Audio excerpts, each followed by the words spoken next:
I'm Lorina. I'm a grade 12 art major here at ESA, and tonight I'm going to be talking about something I've grown very interested in as a result of this program, and that is education.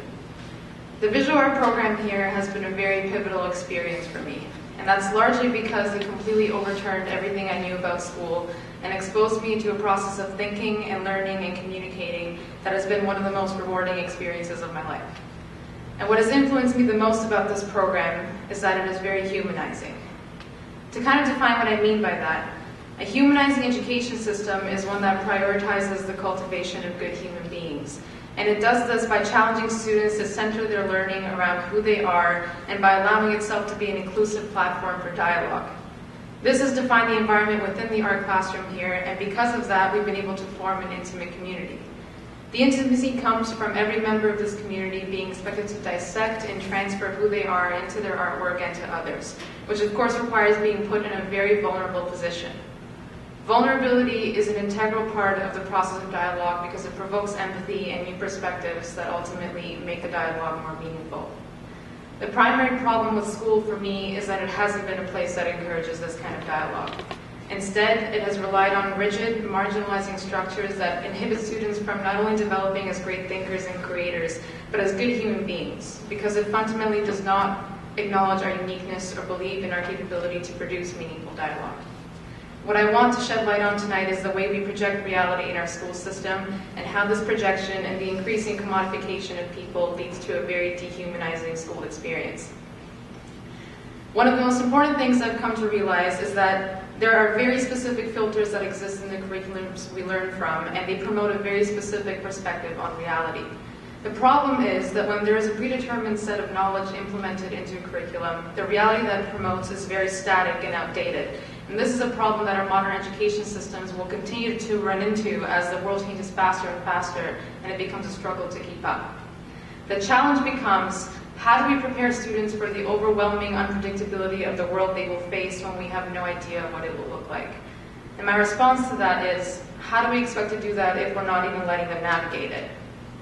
The problem with predetermining the knowledge that runs through classrooms is that we are not presenting it as something to be reflected upon. The ideas and concepts introduced are not worked through and dissected communally. They are presented by a teacher who symbolizes this figure that shouldn't be questioned, and they're comprehended by students. When in this process are we being challenged to really think? How can students be expected to be active agents in the world when school consistently denies us access to it and reduces us to spectators of our own learning? What our school system does is presupposes ignorance on students.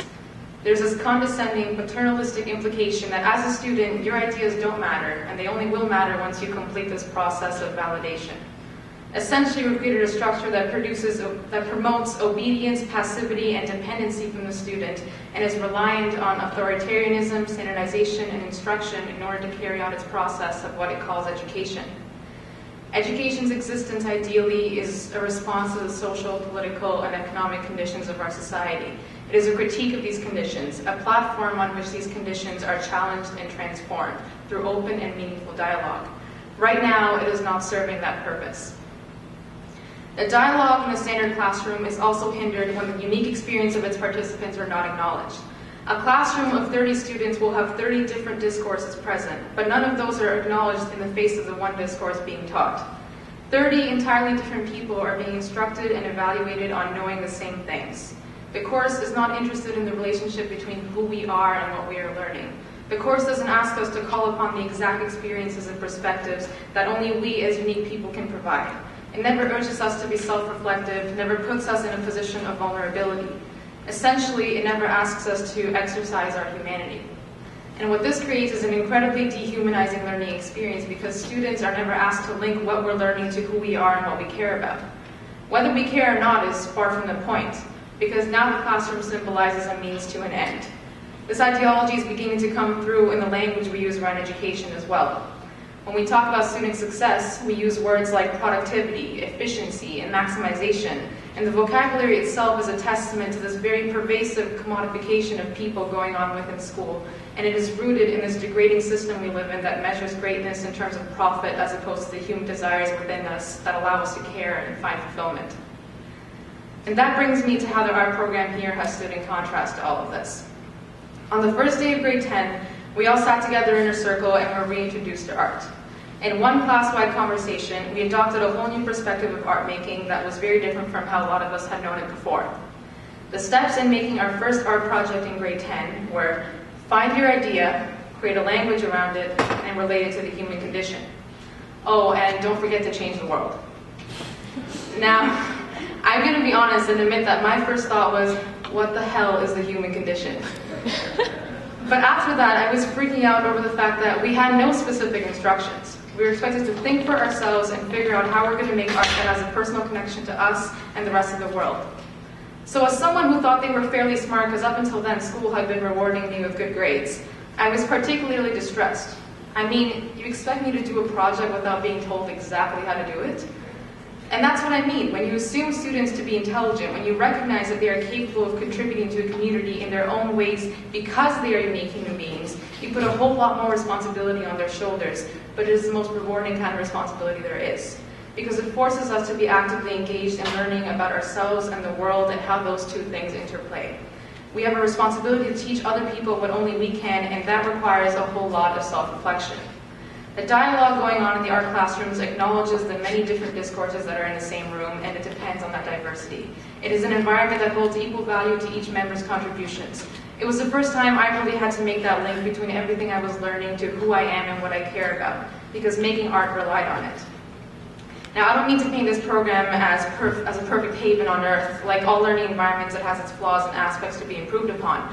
But what it has given me that I am incredibly thankful for is a foundation for learning that I've built off of myself through the process of creating concepts for my art. I learned about things I felt passionately for, and this learning was completely different from what I learned in school. It was self-directed, curious learning of things I was actually interested in. And I was brought out of this paradigm of viewing learning as a chore to be finished and into a whole new world of exciting ideas that were reeling me in. In the words of Paulo Freire, one of the most inspiring writers I've read, knowledge emerges only through invention and reinvention, through the restless, impatient, continuing, hopeful inquiry that human beings pursue in the world, and with each other. The ability to process information is not the greatest value that school can bestow upon a student. What the world demands us to learn now is the ability to take information, contextualize it, communicate it, reflect on it, and from it derive some form of action that positively impacts people. This process is not carried out individually, but within communities of people that actively take part in their humanization. We need to be relearning how to think and act and view ourselves in the world, and there couldn't be a more crucial time for us to start doing it. Thank you.